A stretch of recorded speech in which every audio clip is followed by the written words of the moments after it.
Hello friends, welcome to Yummy Mummy சமையல். இன்னைக்கு நம்ம ஒரு சூப்பரான ரெசிபி தான் பார்க்க போறோம். அதுக்கு முன்னால என்னுடைய சேனலை சப்ஸ்கிரைப் பண்ணாதவங்க மறந்துடாம சப்ஸ்கிரைப் பண்ணிருங்க. அப்படியே பக்கத்துல இருக்க பெல் ஐகானையும் கொஞ்சம் கிளிக் பண்ணிக்கோங்க. அப்பதான் நான் போற ஒவ்வொரு வீடியோவும் நீங்க மிஸ் பண்ணாம பார்க்கலாம். வாங்க நம்ம வீடியோக்குள்ள போலாம். இன்னைக்கு நம்ம பார்க்க போற ரெசிபி வந்து பிரெட் பிரிஞ்சி சாதம். இது வந்து பிரெட் பிரியாணின்னு சொல்லுவாங்க. இந்த ரெசிபிக்கு ஃப்ரெஷ்ஷா நம்ம மசாலா எதுவுமே அரைக்கவே தேவையில்லை. இது வந்து சிம்பிளா டக்குன்னு பண்ணக்கூடிய ஒரு பிரியாணி. வாங்க நம்ம டக்குன்னு செய்ய ஸ்டார்ட் பண்ணிடலாம். ஃபஸ்ட்டு நம்ம அரிசி கழுவி மாற்றி வச்சிடலாம். 1 கப் அரிசி ஜீரக சம்பா அரிசி எடுத்திருக்கேன். இது நீங்கள் சாதாரண அரிசி நம்ம வீட்டுக்கு சாப்பாடுக்கு யூஸ் பண்ணுவோம் இல்லையா, அந்த அரிசி கூட யூஸ் பண்ண நல்லா தான் இருக்கும். ஒரு 2-3 வாட்டி தண்ணி சேர்த்து நல்லா வாஷ் பண்ணி எடுத்துக்கோங்க. வாஷ் பண்ண பிறகு தண்ணியை ஸ்டெயின் பண்ணிவிட்டு வெறும் அரிசி மட்டும் வச்சுருங்க. இப்போ நம்ம பிரெட் பிரிஞ்சி சாதம் ரெடி பண்ணிடலாம். குக்கரில் நம்ம செய்ய போகிறோம். ஸோ குக்கரை சூடு பண்ணிக்கோங்க. 2 டேபிள் ஸ்பூன் எண்ணெய் சேர்த்துக்கோங்க. 1 டேபிள் ஸ்பூன் நெய் சேர்த்துக்கோங்க. நெய் பிடிக்காதவங்க 1 டேபிள் ஸ்பூன் எண்ணெய் எக்ஸ்ட்ராவாக சேர்த்துக்கோங்க. இப்போ எண்ணெய் சூடான பிறகு இப்போ நம்ம ஸ்பைசஸ் சேர்த்துடலாம். 1 இன்ச் பட்டை, 3 கிராம்பு, 3 ஏலக்காய், 1 நட்சத்திர சோம்பு சேர்த்துருக்கேன். 1 பிரியாணி இலை சேர்த்துக்கோங்க. 1 டேபிள் ஸ்பூன் சோம்பு சேர்த்துக்கோங்க. இந்த பட்டை, கிராம்பு, லவங்கம் இதோட ஸ்மெல் எல்லாம் அந்த எண்ணெயில் இறங்குற அளவுக்கு நல்லா ஃப்ரை ஆகணும். நல்லா எண்ணெயில் பொரிஞ்சதுக்கப்புறம் இப்போ நம்ம ஒரு வெங்காயத்தை நல்லா நீளமாக கட் பண்ணி வச்சுருக்கேன். இப்போ அதை நம்ம சேர்த்துக்கலாம். நல்லா மிக்ஸ் பண்ணி விட்டுக்கோங்க.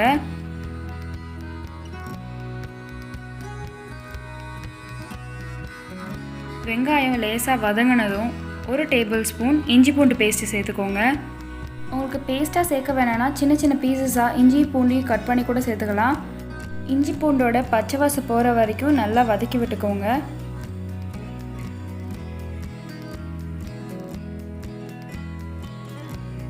இந்த மாதிரி நல்லா வதங்கின பிறகு இப்போ நம்ம 2 பச்சை மிளகாய் சேர்த்துக்கலாம். நல்லா மிக்ஸ் பண்ணி விட்டுக்கோங்க.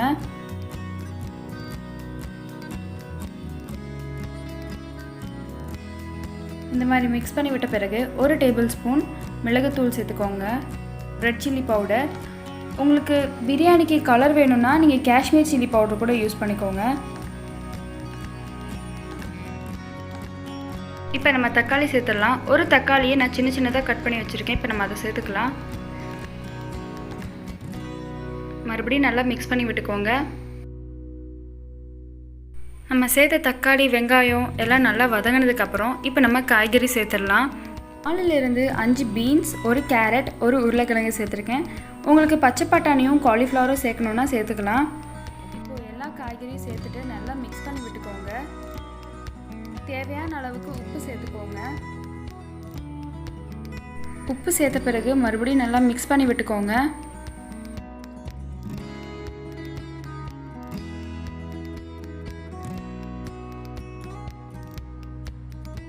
எல்லாத்தையும் நல்லா மிக்ஸ் பண்ணி விட்ட பிறகு இப்போ நம்ம கொத்தமல்லி புதினா சேர்த்துக்கலாம்.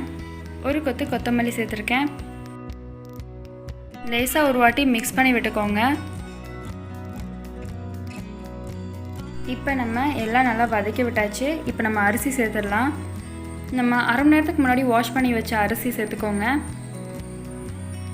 மறுபடியும் நல்லா மிக்ஸ் பண்ணி விட்டுக்கோங்க.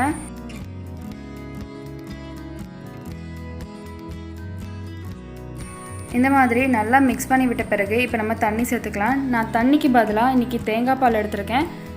1 கப் அரிசிக்கு 1.5 கப் தேங்காய் பால் எடுத்திருக்கேன். உங்களுக்கு தேங்காய் பால் வேணும்னா நீங்கள் தேங்காய் பாலை தவிர்த்துட்டு 1.5 கப்புமே தண்ணி சேர்த்துக்கலாம். மறுபடியும் லேசாக ஒரு வாட்டி மிக்ஸ் பண்ணி விட்டுட்டு உப்பு சரி பார்த்துக்கோங்க.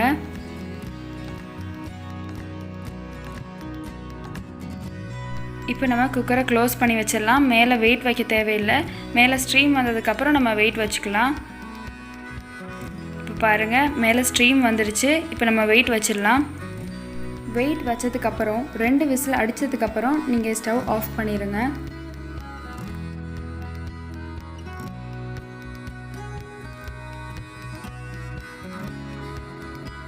இப்போ நம்ம பிரெட் பொரிச்சு எடுத்துடலாம். அதுக்கு எண்ணெய் சூடு பண்ணிக்கோங்க. ப்ரெட்டை இந்த மாதிரி ஸ்கொயராக கட் பண்ணி வச்சுக்கோங்க. 4 ப்ரெட்டை நான் இந்த மாதிரி கட் பண்ணி வச்சுருக்கேன். இப்போ எண்ணெய் சூடாகிடுச்சு. இப்போ இந்த ப்ரெட்டை நம்ம எண்ணெயில் சேர்த்துடலாம். சேர்த்துட்டு நல்லா பொரிச்சு எடுத்துக்கோங்க. கோல்டன் ப்ரௌன் ஆகிற வரைக்கும் நல்லா பொரிச்சு எடுத்துக்கோங்க.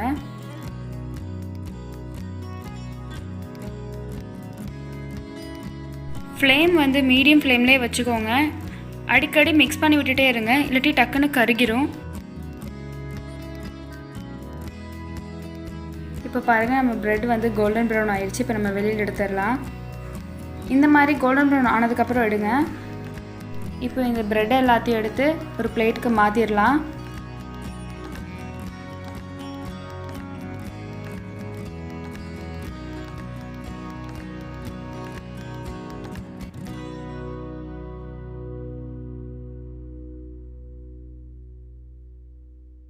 இதே மாதிரி மீதி இருக்கிற எல்லா ப்ரெட்டையும் பொரிச்சு எடுத்துக்கோங்க.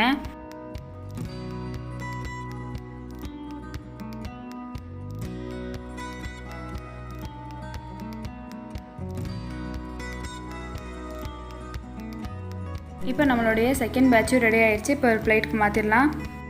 இப்போ நம்ம ப்ரெட்டும் ரெடி ஆயிடுச்சு, பிரியாணியும் ரெடி ஆயிடுச்சு. இப்போ ரெண்டையுமே நம்ம சேர்த்து மிக்ஸ் பண்ணி வச்சிடலாம். ப்ரெட்டு பாருங்கள், நல்லா கோல்டன் ப்ரௌனாக கிறிஸ்பியாக இருக்குது. இப்போ நம்ம குக்கரை ஓப்பன் பண்ணி பார்க்கலாம். விசில் போனதுக்கப்புறம் 10 நிமிஷத்துக்கு அப்புறம் நீங்கள் ஓப்பன் பண்ணி பாருங்கள். இப்போ விசிலெல்லாம் போயிடுச்சு. ஒரு 10 நிமிஷம் ஆயிருக்கு. இப்போ நான் ஓப்பன் பண்ணி காமிக்கிறேன். வாவ், சூப்பராக இருக்குங்க. இப்போ நான் ஒரு கரண்டி வச்சு லேசாக மிக்ஸ் பண்ணி காமிக்கிறேன். பாருங்கள், உதிரி உதிரியாக சூப்பராக இருக்குது.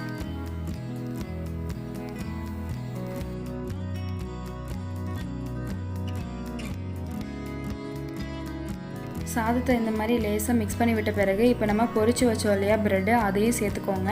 லேசாக ஒரு வாட்டி மிக்ஸ் பண்ணி விட்டுக்கோங்க.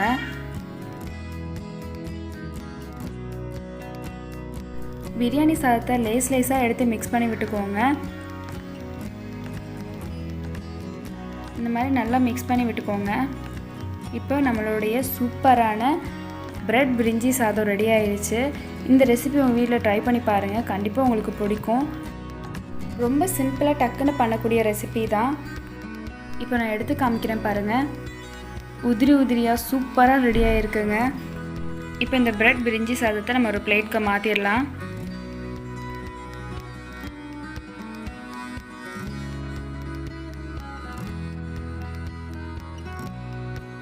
இந்த ரெசிபி உங்களுக்கு பிடிச்சிருந்ததுன்னா உங்கள் ஃப்ரெண்ட்ஸ்க்கு ஷேர் பண்ணுங்கள். எப்படி இருந்துச்சுன்னு கமெண்ட்ஸ்லேயும் சொல்லுங்கள்.